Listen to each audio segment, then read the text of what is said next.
Lost coin is like me and my wife, right? I lose something, she finds it. You know, it's like when I lose the remote to the TV and I have to go through the whole house and I'm turning the recliner upside down trying to shake it out in case it fell down in the recliner and looking under stuff. And that's what happens with the parable of the lost coin. This lady loses money and goes looking because it's worth something to her, right? And she sweeps out the whole house trying to find it. And apparently that wasn't grabbing everybody's attention the way Jesus wanted it to, because then he upped the ante and says, okay, let me tell you about this lost sheep, right? And I don't know if you've ever lost a pet. You know, sheep in those days were extremely valuable. They were a source of income, but they were also like family pets. You ever lost a pet that you went looking for? Yeah.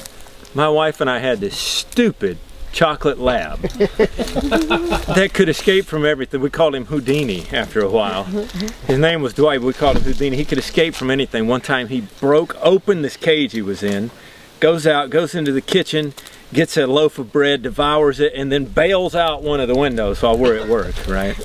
And so we go looking for this dog and we search the streets and we're driving around till late at night, and finally we give it up and we're crying ourselves to sleep at night. We're married adults with jobs, you know, crying ourselves to sleep over this chocolate lab, right? And so I think Jesus is kind of trying to get our attention when he's talking about the lost sheep, you know, something you care about that's wandered off, right? And apparently that wasn't doing the trick either. Apparently that wasn't working so hot, because Jesus said, all right, you're not getting this. And he said, let me tell you about the lost son. And we know that story, we've labeled it the prodigal son. And I think it's been mislabeled. But the son gets lost, right? The lost coin got lost through no fault of its own. It was just lost, right? The lost sheep got lost because it was stupid. It wandered off, right? The lost son, he's different. The lost son left on purpose. As a matter of fact, he says equivalent to, in the culture of that day, he says, oh man, I can't wait for you to die. You can't die fast enough for me. I'm leaving. Give me my money. I'm gone, right? And he goes and parties the money away. And after spending it all and wasting his life, and he ends up, you know the story, right? It's probably the most famous story Jesus ever told. And he gets to the end of himself and he's feeding 30 filthy pigs. I don't know if you've ever had pigs. I've farmed some pigs. You cannot get the smell of pig crap off of you. You just can't. It sticks with you, you know. I'd change, my wife would make me change clothes before I went to dinner, you know. I mean, it's just foul, sticks to you stench, right? And here's this guy feeding the pigs and says, man, I would rather eat pig slop. And then it says he came to his senses and went home. We love this story, right? It grabs our attention because you're talking about a lost child. That gets you, you know. I mean, I don't know how many of you are parents, but when you lose a child, there is nothing you won't do to get that child back, right? But then he says, the child comes home, the lost child is found, he comes to his senses and comes back. And who's waiting on him? It was little brother that ran off. Who's waiting on him? Big brother. And big brother says, oh man, him? Right? The dad throws a party and big brother's like, him? Really? Really, Dad? He spent all our money on whores, Dad, and drugs. And we're throwing a party that he's back? And Dad gets indignant and says, yeah, this guy was lost and now he's found. And all the commentators agree, that big brother guy, Jesus is telling this story, it goes back to the beginning. He's talking to those church guys like you and me, the clean people. And he's saying, this is what you're like when you're not interested in the dirty, lost people. You're like the big brother who's indignant that a lost child has been found, right? It's a powerful story, and the thing that's really uncomfortable about this story is there's only two brothers. There are only two brothers in this story. I wish there was a third, right? I wish there was a brother that stayed home, did what he should have done, loved his dad, and when the brother came home, he was thankful and grateful and welcomed him. Why isn't there that brother in the story? Ever thought about that? And I think it's on purpose. I think it's because we tend to be one of the two, right? I mean, I've been lost and broken and empty, and then you come to Christ and you're full of joy and you're glad to be in. And it's like no sooner than we get through the doors of the church and we draw that line and say, now you out there, something's wrong with you, right? You got to do this, and you got to do this, and you must be a carnal Christian, or you must not be submitting to the Holy Spirit, or you got to do this to be a good Christian.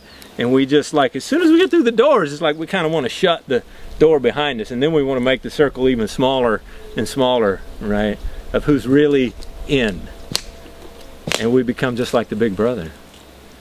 And we become a lot more concerned about our own comfort and our own performance than we are about the lost people. As a matter of fact, it's striking to me how much Big Brother is not like the Beatitudes. Have you ever compared Big Brother in Luke 15 to the Beatitudes? Jesus, Matthew 5, he just got his disciples together. He'd been baptized, starts his ministry, and bam, in Matthew chapter 5, he starts talking about, this is what I'm looking for. This is who I want. First thing he says is not what you would expect. Blessed are the poor in spirit. Poor, like broke, right? Isn't that what it means to be poor? Like you got no money, you're broke, you're poor in spirit. Is that the kind of pastor you want? Do you go to church and look for the guy who's depressed in the pulpit? I want to listen to him, man. He looks like he could barely get out of bed this morning. We don't look for the guy that's poor in spirit, right? We're looking for the guy that's full, that's life, that's captivating, that's fun, that's energetic. Jesus, what I'm looking for the poor, the ones that lack, right? Totally, completely upside down. Blessed are those who mourn, he says. It's like it's getting worse. The ones that mourn. I mean, how many times have you heard, oh, brother, you know, I'm just full of the joy of the Lord. Like, that's the only way to be full of the joy of the Lord. And Jesus is saying, no, blessed are the ones who mourn. What? And then he just goes nuts. It's like from bad to worse to off the charts nuts. Blessed are those who hunger and thirst for righteousness. I don't know about you, but I've heard that passage so many times that I don't even think about it anymore. But think about it for a second. Hunger and thirst. What do those words mean? That you have or don't have? Don't have. Don't have. If you're hungry, it's because you lack food. If you're thirsty, it's because you lack water. Blessed are those who hunger and thirst for righteousness, who don't have righteousness, who lack righteousness. Say, what? No. You mean blessed are the ones who are full of righteousness, don't you, Jesus? A.B. Simpson, founder of the Christian Missionary Alliance, commenting on this passage, says the first step to the kingdom is to be broken. And he goes on to say, and the last step, the next step, is to be broken empty. Because when we are broken and empty and aware of our keen lack, that's when we're usable. That's when God can do something with us. My wife and I are very, very keenly aware of our status as broken people, lacking righteousness. We're the poor in spirit. We're the ones who mourn. We're familiar with that, and I'm comforted by that passage, that it's not the ones that have it all together that God wants to use, right? I'm the broken one that God can use. And so we want to be broken healers. We want to be broken people who help broken people, and we don't want it to stop there. We want them to go help broken people. So the ministry we would like to start is called Broken. Broken people, helping broken people to help broken people, so that the cycle of rescuing and restoring continues, rather than the cycle of sin and depravity and destruction. So out of that, what we want to do with the Broken Ministry is rescue broken lives. We'd like to start with infants. And there's a couple of reasons for that. One, if you study early childhood development, if you affect a young child very early, those first couple of years, they're developing so rapidly that you're affecting their path for the rest of their life. There's even research that when they try to go back and teach people job skills late in life, it's too late, because the skills they need are even more basic. They're taught when they're below 5 years old. And so you affect a life early on. It's like affecting the flight of an arrow. You know, if you just knock it a little bit off in the beginning, it's going to land way over there, rather than stand by the target and kind of try to swat the arrow and knock it down. And so many times what we do, we wait till a life is on the path to destruction and then try to knock it off of that path. And it's kind of a doomed effort sometimes. But also starting with infants gives us a chance to grow. You don't have to start with the whole school, for example. You have a couple of years of just child care, and as new ones come in, and as they grow, then you can add preschool, and then the next year preschool and kindergarten, and the next year first grade, and you can build your way up rather than having to have all the pieces in place. And so we are looking for a place, maybe this one, maybe a different one, where God can take us, so we can take people away, retreat, and we can maybe even bring families and restore broken families and teach the value of hard work. We can raise some of our own food on a place like this and be away from the destructive influences of a society that is broken, and raise these children, give them a first-class education so that they can get into colleges, get degrees and advanced degrees, so that they can be broken healers who go and rescue other broken lives. Maybe they come back and help rebuild this broken society. There's a UN study that studied violent deaths per 100,000 people from 2004 to 2009. Was anything big going on between 2004 and 2009 in world events? Anybody watch the news for those 5 years? There was this little event called the Iraq War that descended into utter chaos, and it was the worst point of the war was 2006, right?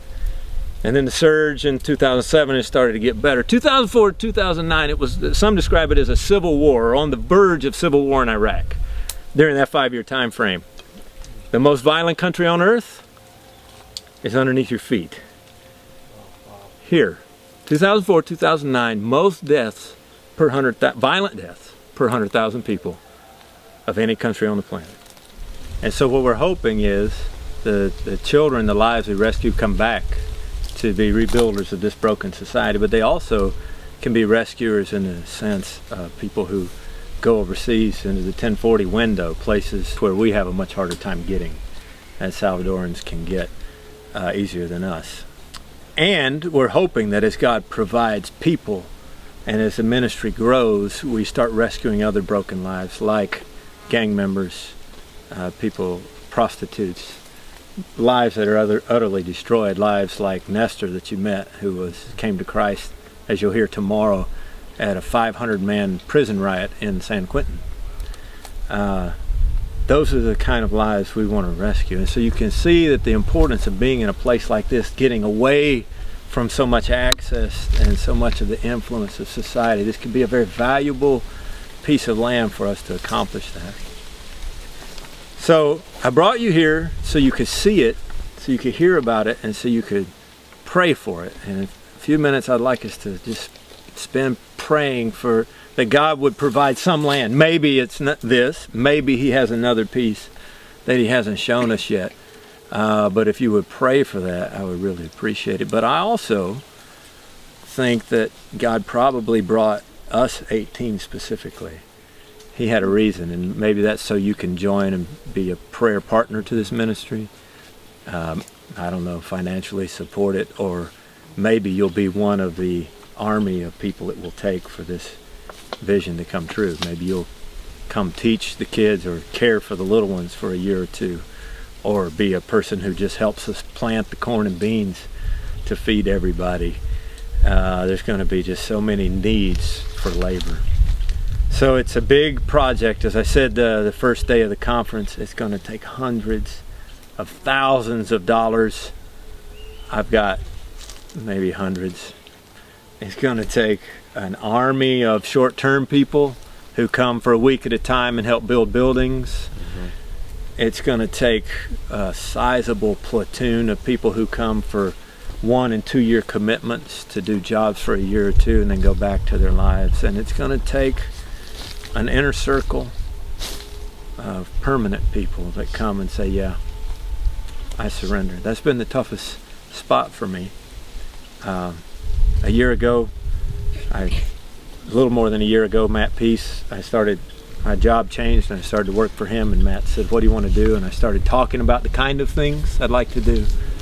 And one morning I was in prayer and I started praying about these ideas, and I'm just incredibly attention deficit person, incredibly short on attention. And so my prayers are like, I pray for a minute, and my mind wanders for 2 or 3, and then I pray again. And I'm in that process, and I'm thinking about Broken and what I would like to do, and this vision that I've just described to you. And God begins to confirm it, and I feel this feeling washing over my body, a physical sensation. And I begin to understand, okay, this is from you, God. I've always been the type of person looking for the next thing and wondering, what is my destiny? Where is it God would have me? And he showed me. And so I have this thing now that I have to do, that I have to be true to. It's going to take many more miracles for other people to hear from God, be guided by Him, and to surrender to that. So I need your prayers. If you'd be on our prayer team, it would be greatly appreciated. And whatever other level of involvement God leads you to, we can explore that together. You know, maybe you're, like I said, financial. Maybe you come down for a week with a team, help us build it. Maybe you come down for a month or a year. Maybe you're one of those crazy people that would actually stay for a lifetime.